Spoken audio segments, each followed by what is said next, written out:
Don't do the tone. Hey, hello community. The Freemans here again, excited to connect with you. Day number 3 of Conscious Partnership. And we are the Freemans, if you haven't met us. We are authors, speakers, and social entrepreneurs. But truly, the title that we love is Ambassadors for Partnerships Thriving, physically, financially, and spiritually. That's the best.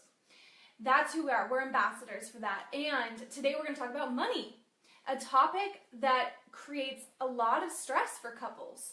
I mean, most statistics show that one of the number one most stressed topics in a partnership is money.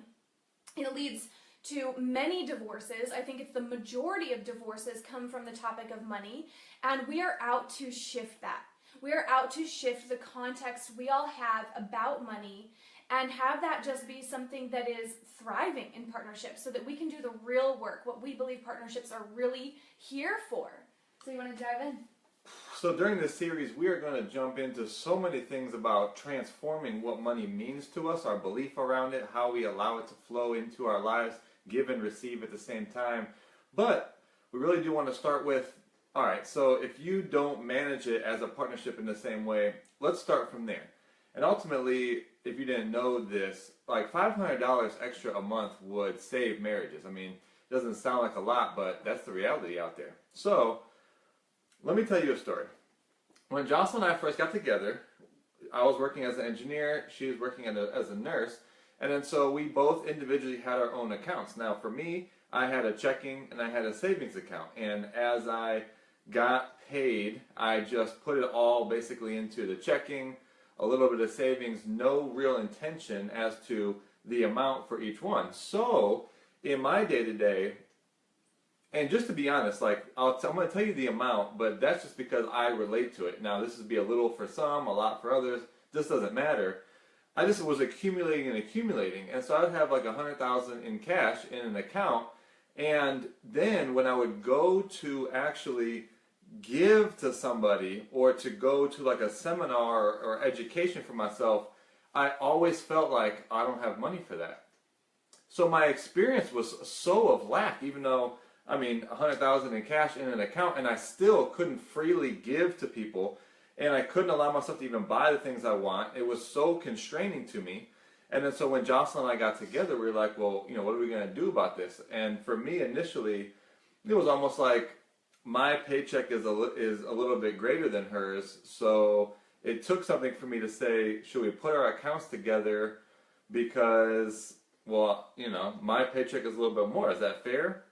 But soon after that, honestly, when I saw that we were really serious, it was like, yeah, you know, I want to give that portion to you.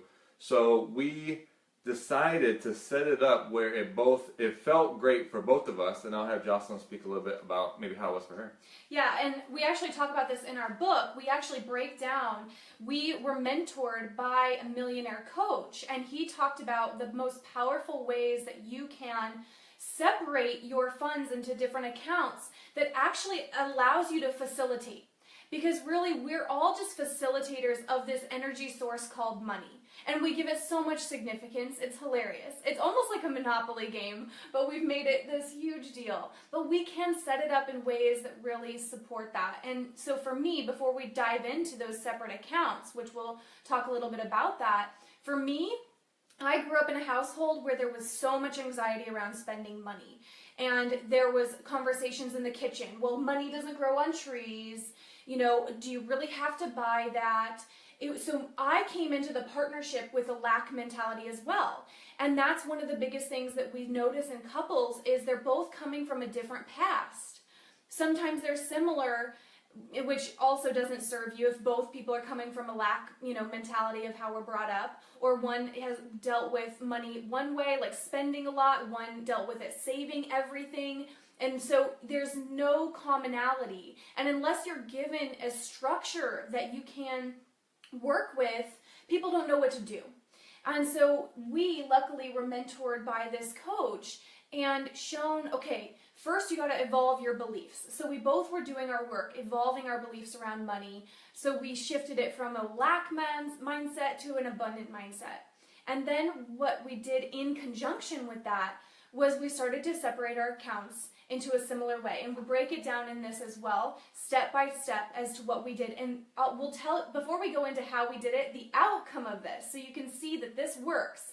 Even the first year, when we didn't, quote unquote, increase our income, right? So there wasn't so much a difference in our income.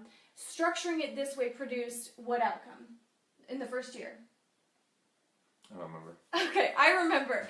So in the first year, this allowed us to pay off all of our debt. I had remaining student loan debt. It also allowed us to pay for vacations that we weren't able to before. Also, like Aaron mentioned, I had more freedom around giving. And so we were able to give more in just the first year. Again, our income didn't go up, but we had, by facilitating it this way, we had more money to spend, more money to give, money to pay off debt. Isn't that amazing? That's really how it works.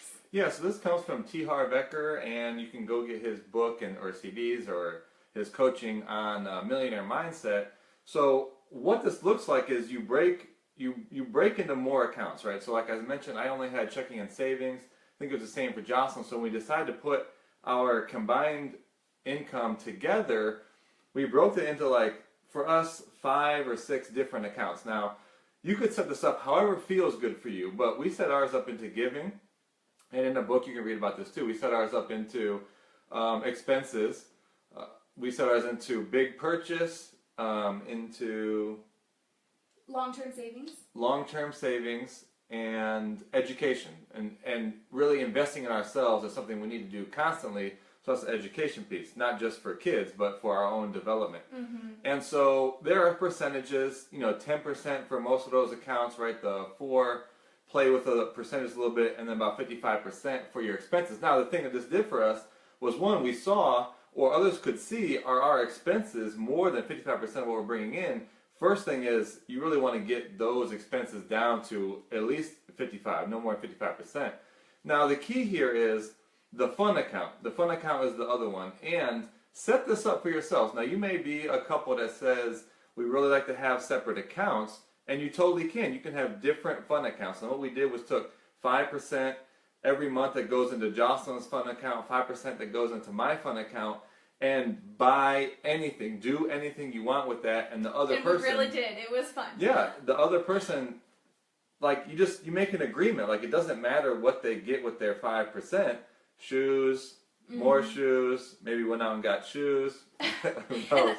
If I could say something really quick about the fun account, and before going into the other numbers, why this is powerful is I, again, came from a lack mentality, and so I did not allow myself to spend on fun things until we had this account. And what that also does is subconsciously it programs us to allow us to circulate.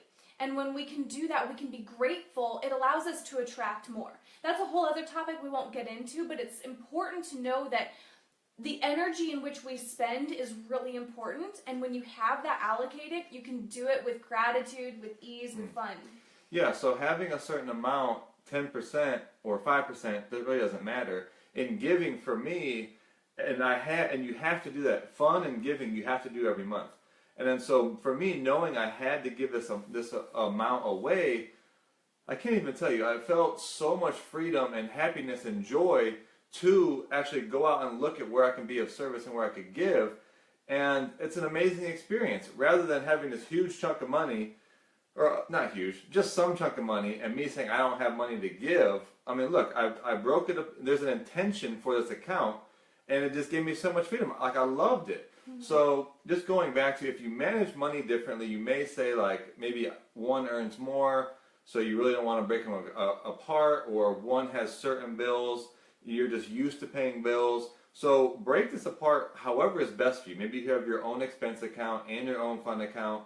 Maybe those percentages are the same or different, but I feel you can really come to an agreement by breaking these accounts apart. And the best thing about this is now you don't have to have attention, consciousness, and focus in on these accounts, and you can just use them. You can distribute, you can circulate, and this brings so much peace and freedom.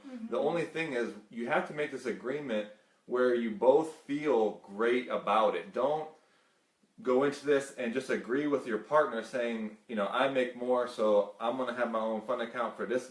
you have to open up the communication until you honestly feel this is the right strategy for both of you, because you don't want to have resentment. You really want to feel free to give and receive, which is really the main point for setting your accounts up like this. That really is the intention of this. The structure, again, you can read that step by step in our book in either a free download or you can order a hard copy. So the structure is the easy part, but like Aaron said, opening the dialogue and really beginning that conversation, that agreement.